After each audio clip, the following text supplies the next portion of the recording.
मैं डॉक्टर रेखा जोशी नितिन संस्कृत क्लासेस में आपका हार्दिक अभिनंदन करती हूँ।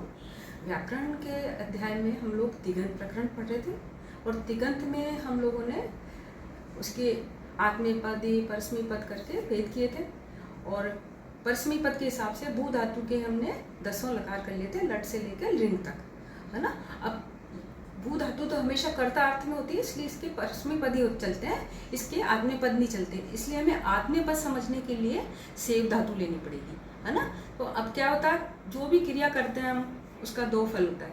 क्रिया के दो फल हैं, एक तो हमें खुद के लिए करते हैं और एक दूसरे के लिए करते हैं। तो अगर जो काम हम खुद के लिए करते हैं वो आत्मनेपदी कहलाएगा और जो दूसरे के लिए करते हैं तो वह परस्मैपदी होगा, है ना। तो फिर चलें, आपने पहले बताइए, आपने वो सब लर्न कर लिए ना उसके परस्मी पद के, क्योंकि अब आत्मनेपदी उससे बिल्कुल अलग है ना। आप साथ के साथ होमवर्क करते रह कीजिए और एक हमेशा आप जब भी आप ये एपिसोड देखें एक कागज पेंसिल जरूर लेके बैठे। हो सकता है कोई ऐसी चीज हो जो हमें आगे हमारे काम आए, है ना।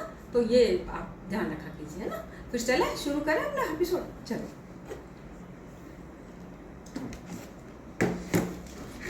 देखो आज हम लोग पढ़ रहे हैं तिगंत प्रकरण, है ना। तिगंत प्रकरण चल रहा है हमारा, उसमें हमने भू धातु के आत्मनेपदी रूप याद कर लिए, सॉरी परस्मी पद रूप याद सब हो गया हमारे, है ना। लेकिन भवादी गण में कुछ धातु, जैसे अब हमें आत्मनेपदी भी तो पढ़ना पड़ेगा, तो भू धातु के तो आत्मनेपदी होते नहीं, इसलिए हमें इसके आत्मनेपदी के हिसाब से हम इसमें सेव धातु के हिसाब से करेंगे, जिससे आपको परस्मी पद भी पता चल जाए और आत्मनेपद भी पता चल जाए दोनों, ठीक है ना। अब कैसे, जैसे अब वो पर आत्मनेपदी कहाँ होता है ना। तो महर्षि पाणिनि कहते हैं कि तंगवाना आत्मनेपदम। तंगवाना मीन्स एक तो तंग और एक आन, इन दोनों में आत्मनेपद होता है। तंग किसे कहते हैं, तंग प्रत्याहार बोलिए, आपको प्रत्याहार याद करवाया था ना। एक तो तिंग था, तिंग में तो हमने क्या किया था, ती से लेके महीन तक ले लिया था। अब ये सिर्फ कह रहा है तंग प्रत्याहार। तंग में कहाँ से आएगा, तंग कैसे होगा, त आताम झ थास आताम धम इट वही महीन, तैसे लेकर न्याय तक, ये तंग प्रत्याहार हो गया। ये तंग प्रत्याहार आत्मनेपदी में प्रयुक्त होता है। और एक वो कहते हैं आन शब्द होता है, एक तो शानच प्रत्यय होता है, वो तो भी आप अगर हम आगे प्रत्यय पढ़ेंगे तो आपको बताएंगे, उसमें से सिर्फ आन बचता है। एक महर्षि पाणिनि के हिसाब से कोई कानच प्रत्यय भी बताया उन्होंने, कानच का मुझे वो वेद में अधिकतर प्रयुक्त होता है, इसलिए ये दोनों ही जो है वो आत्मनेपदी के हिसाब से चलते हैं, एक तो तंग और एक आन। अब तंग कैसे दिया बता दिया आपको, तय से लेकर महीन तक, है ना। अब ये कह रहा है क्रिया, ये तो वो क्रिया का फल बता रहे हैं, वही कर्तृगामी होगा तो आत्मनेपद होगा और परगामी होगा तो वो परस्मै पद होगा। जैसे कैसे, अब आत्मनेपदी और स्वगामी और परगामी कैसे होगा, कर्तृगामी सॉरी, तो वो कैसे कहेंगे, जैसे कहते हैं यज्ञ अहम करिष्ये, मैं यज्ञ करता हूँ। यज्ञ किसके लिए कर रहा हूँ, अपने लिए कर रहा हूँ, तो अहम यज्ञ अहम करिष्ये आत्मनेपदी प्रयुक्त हुआ, है ना। फिर आगे जैसे कहें हम यज्ञ अहम करिष्यामि, मैं यज्ञ करूँगा।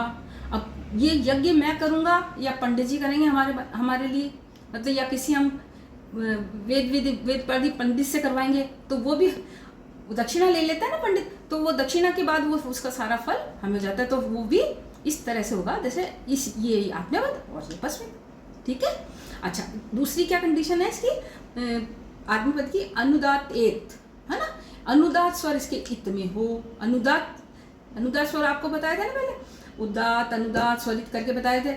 अनुदात में क्या था, उदात में था जिसमें थोड़ा ज़्यादा समय लगे बोलने में, अनुदात में कम समय लगे, मीन्स छोटे वाले जो ए ई उ, ये अनुदात कहलाते हैं। और नित हो, है ना, ए ई उ, इनकी इस संज्ञा होती है, वो नित कहलाते हैं, ठीक है। अब जैसे कैसे नित कैसे बोल रहा है वो, नित जैसे शींग धातु है, शींग ऐसे लिखेंगे, शींग न लिखेंगे, तो शींग में से हम जब इसको उसमें शब्द धातु रूप में प्रयोग करते हैं तो ये शी न्याय को हम संज्ञा कर देते हैं ना, शेते शब्द बनाते हैं। इसी तरह ए धातु में जो धकार और उत्तरवर्ती आकार है उसकी संज्ञा हो जाती है। जैसे देखिए एद ए त और ए, इस प्रकार आकार का उसकी वही पाणिनि सूत्रों के हिसाब से उस आकार का एकार हो जाएगा। ऐसे फिर एद अ, और वो कहाँ होगा, अचो अंत्यादि टी आपको बताया था, टी का था अंतिम अच में। अब यहाँ अंतिम अच कौन सा है भाई, ते का ए, है ना। तो इस तय के ए को ए हो जाएगा। फिर कैसे होगा, ए ते ए देते शब्द बन जाएगा, है ना। पाणिनि के कुछ और भी, इसके महर्षि पाणिनि के कोई और भी नियम है, उसमें सिर्फ आत्मनेपद ही प्रयुक्त हो सकता है। जैसे एक उन्होंने कहा निर्विषय, नी उपसर्ग पूर्वक विष धातु जब भी होगी आत्मनेपदी होगी, नी विषते ऐसे रूप बनेगा। दूसरा उन्होंने कहा परिव्यय व्यय क्रिय, क्रिय धातु में परि हो अव हो, इस तरह से उपसर्ग वो लगे ना, उसमें उपसर्ग जो वो उसमें भी कृणाति, इस तरह से शब्द बनेगा। तीसरा उन्होंने कहा विपराभ्याम जे, जैसे कहते हैं विपराजयते, पराजयते कहते हैं ना, वो चीज़ विजयते और पराजयते शब्द बनता है इससे। फिर और क्या कह रहे हैं वो, समव प्रविप एक है ना, तो इसमें भी यही वो सम और वी और प्र सब आएंगे उसकी।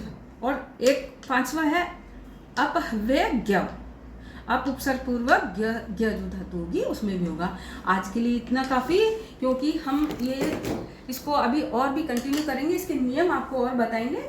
आज इतना आप याद कीजिए और इसको लर्न जरूर कीजिए। अगर मेरा एपिसोड आपको सही लगा तो आप मुझे लाइक और कमेंट कीजिए। आज के लिए इतना काफ़ी। नमस्कार।